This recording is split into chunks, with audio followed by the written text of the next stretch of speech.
Hey guys, you're listening to the Shift Training Podcast, where we talk about personal growth, mental health, physical, emotional, and overall well-being. And today we're going to be talking about patience, persistence, and diligence. So let's get started. The first one is patience overrated?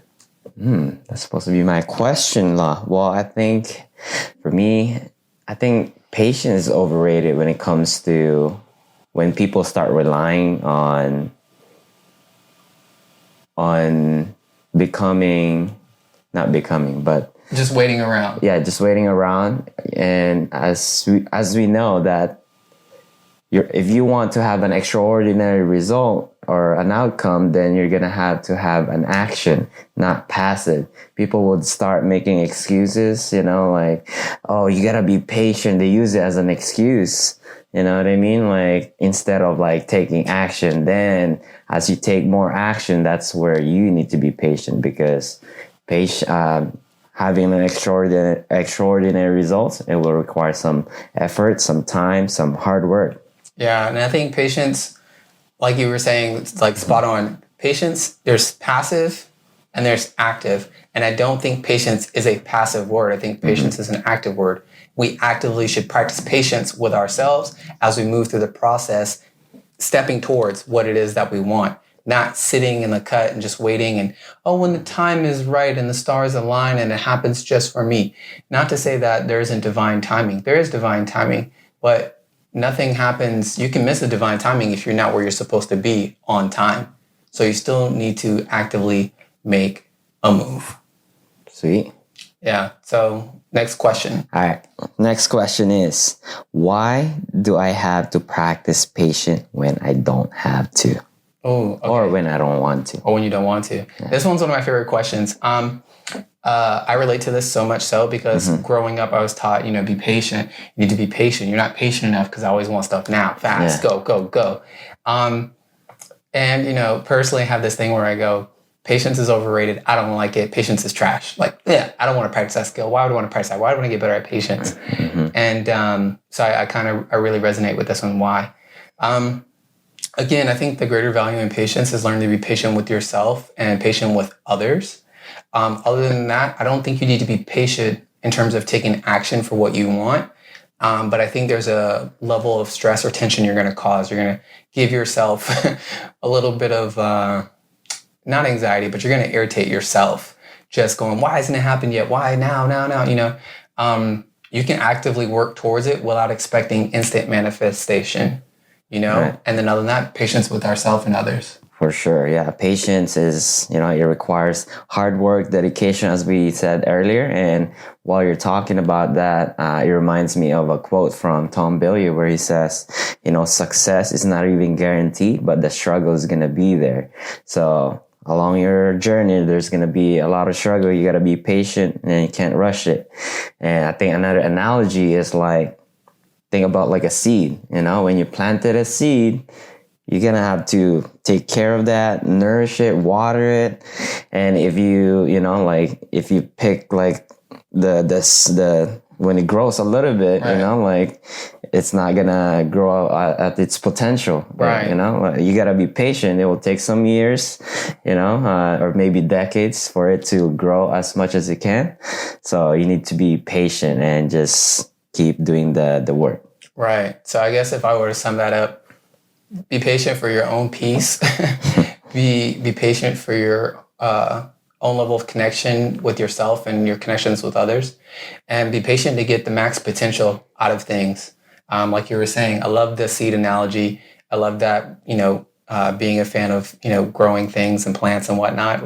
You gotta wait for those vegetables, those fruits to come out. Nasty. It's gonna be bitter. It's gonna be bitter. It's gonna be terrible. Exactly. So, yep, absolutely. All right, cool. So, next question. All right. Our next question is: what is the difference between patience and persistence? What is the difference between patience and persistence? I think patience for me is waiting for something in the future, while persistent is, on the other hand, is like making something to happen. Right. I guess an analogy or an example I could give is maybe a fisherman or an angler. Okay. So let's say a fisherman or a new angler they have patience when they're doing those fishing, and it's okay for them if they didn't get any fish because that's not the goal. And people that are persistent fishermen, they would want to get a fish. They have that mindset of, or I need to get at least one fish. Otherwise, they need to keep going. They want something to happen. Right. Yeah. I agree with that. Yeah, 100%.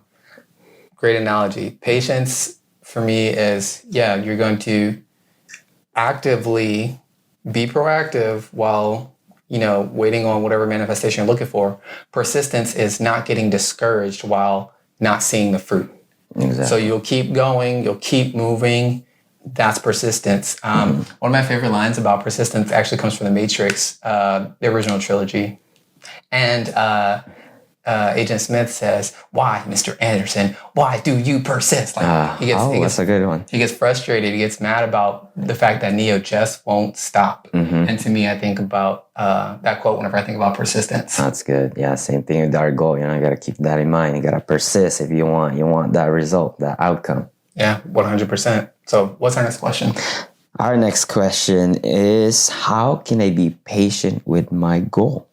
Oh, dang. How can I be patient with my goal? See, I'm the wrong one to ask for that because I don't even believe in that. I want what I want now. But I guess at the same time, for example, like even with Shift, we're in the beginning phases of Shift and it's been a while and I'm patient because the goal, the things that I want to move towards are large. And the way that I guess I help myself to be patient with that is by breaking it out. So for example, if I go, okay, there's a 10-year minimum for this goal or whatever it is, and I think it's massive, I just go, all right, what are we doing this year? And then break that down, like, what are we doing this month? And what are some of the targets we want to hit for this year? Like, I just break it down into a few small pieces. And as we, approach those milestones, as we hit different spots, it gives me energy. Like, I see enough positive feedback and manifestation to make me want to continue to go. I see progress, and progress in itself makes me willing to be more patient with the big goal. Right. Just because I see just a little bit going. So if you have a big fitness goal, break it down, look at it. And I know you know all about fitness, so I'm gonna shut up about that. But if that's if you have a big goal, break it down into smaller pieces and then measure your progress on those little pieces. Like, see it. Give yourself that energy and it'll keep you going. Right. Yeah, I agree 100%. And I think another thing that I could add to that is self-compassion, as we talked about earlier, throughout that journey, there's going to be a lot of struggle. And, when you start hitting that rock bottom, you start to talk down to yourself. Oh, is this really for me? Those are the things that we need to keep in mind. I think self-awareness is very important. Yeah, absolutely. If you're beating yourself up, it's harder to be patient. Nobody wants to endure an ass whooping. Exactly. No one wants to endure that for a long period of time. You know what I mean? Yeah. And another thing about that is we don't want to rush things, like let's say you just started jiu-jitsu or karate or any martial arts, and you want to get that black belt maybe the next month, I don't know, It doesn't work that way. Yeah, you can't be rushing all those things. Otherwise, you're going to have crappy form or they wouldn't even see that you're a black belt. So, right. So enjoy the process, like you said. Yeah, enjoy the process and also remain focused on the vision for sure. Sometimes being focused on why you're doing what you're doing, not 24/7, not like I am locked in on this, but, occasionally remember, you got to, why am I doing this? What's really going on? I think that can help you remain patient. Oh, I like that. All right, cool. So next question. Okay, this one's a good one. Huh? How can I tell when I should be persistent or when I should quit? Okay, how can I tell when I should be persistent or when should I quit? All right, I think when I'm feeling overwhelmed and I'm not finding any joy from the activity that I'm doing, I think that it's time to quit.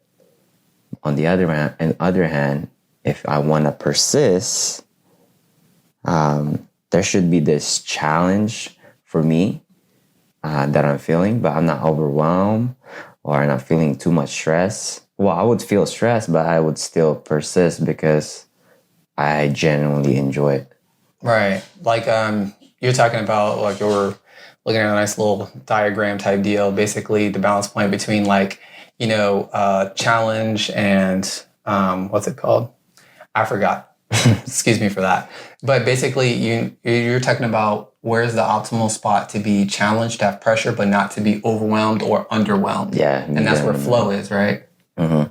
Yeah. So I definitely think that that's a good way to keep track of it. Mm-hmm. You don't want to be overwhelmed, and you don't want to be underwhelmed. You don't want it to be too easy and so difficult that you can't perform it. There needs to be a healthy level of like challenge and pressure there.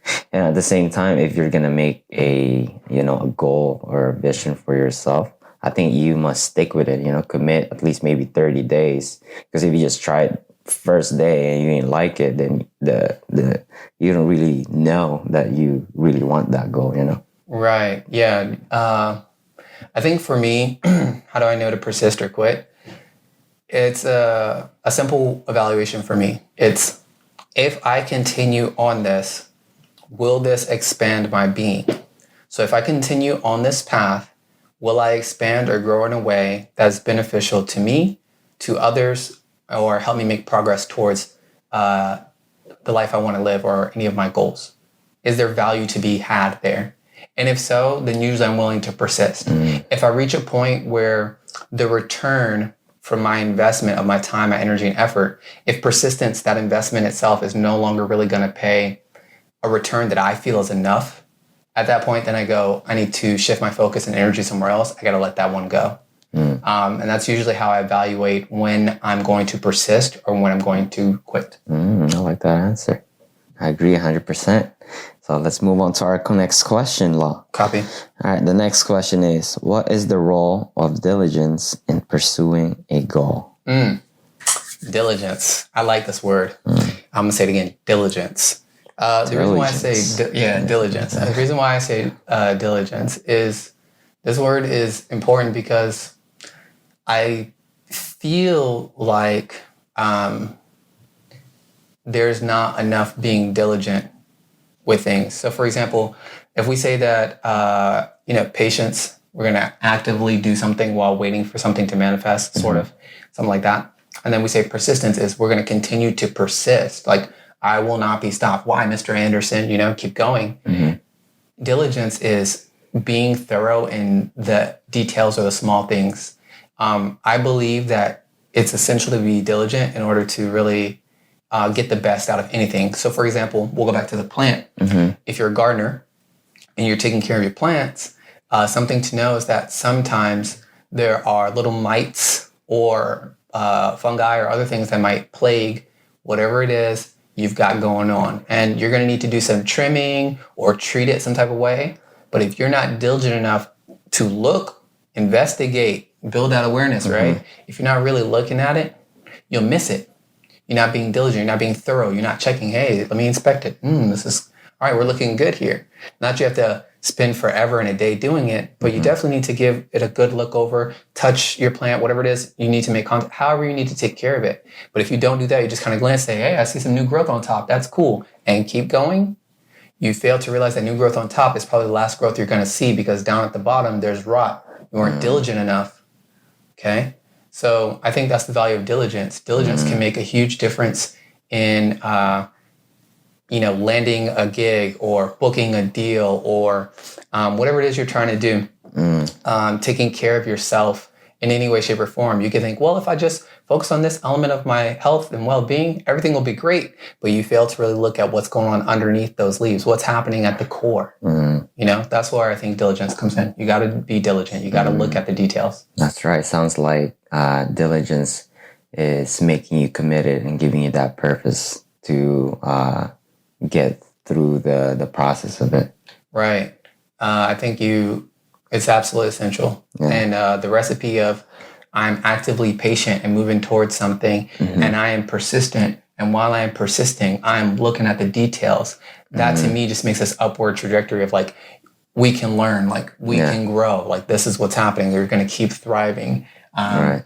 I got hit. What happened here? Okay, now I know next time. Oh, that same thing that knocked me down last time is coming. Now I know I'm going to move a little differently. It sounds also like a trait that you have, like you need to have some sort of faith throughout that process and just deeply having understanding that you'll get there as long as you have that clarity. Right. And you need the diligence for the clarity. That's right. You got to actively look for it. It's not going to happen passively.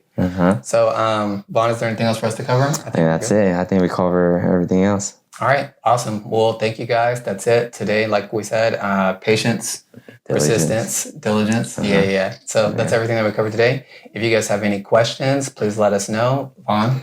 That's it for us. So if you enjoy this content, please subscribe, comment down below, and we'll see you in the next one. All right. Thanks, guys. Peace.